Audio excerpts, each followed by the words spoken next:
নেতানিয়াহুকে নব্য হিটলার বললেন স্পেনের মন্ত্রী, কিন্তু কেন তিনি এমন মন্তব্য করলেন?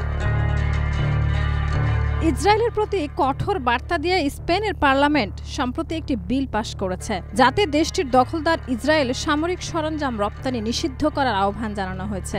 বিলটিতে হেলমেট, বুলেটপ্রুফ জ্যাকেট এবং সামরিক কাজে ব্যবহৃত জ্বালানিসমূহ বিভিন্ন সামরিক সরঞ্জামের রপ্তানি নিষেধ করার সুপারিশ করা হয়েছে।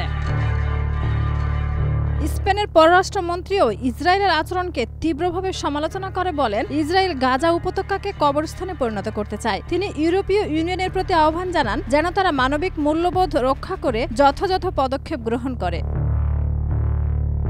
বিলটি পাশ হয় ১৭৬টি পক্ষে এবং ১৭১টি বিপক্ষে ভোটে। ওয়ালটন টেলিভিশন মাত্র ২৫,৪৯০ টাকায় পাচ্ছেন গুগল টিভি। যদিও ওই বিল বাস্তবায়নে সরকার বাধ্য নয়, তবুও এটি স্পেনের জনগণ ও আইন প্রণেতাদের একটি শক্ত রাজনৈতিক অবস্থান তুলে ধরে। এর আগে স্পেনের প্রতিরক্ষা মন্ত্রণালয় জানিয়েছিল তারা অস্ত্র রপ্তানির সব চুক্তি স্থগিত করেছে, শুধুমাত্র রক্ষণাবেক্ষণ ও মেরামতের সঙ্গে সংশ্লিষ্ট কিছু চুক্তি ব্যতীত। মন্ত্রণালয় আরও জানায় তারা সাময়িকভাবে প্রতিরক্ষা বিমান সংশ্লিষ্ট যন্ত্রাংশ মেরামতের জন্য ইসরায়েলে পাঠিয়েছিল, যা পরে আবারও ফিরিয়ে আনা হয়েছে।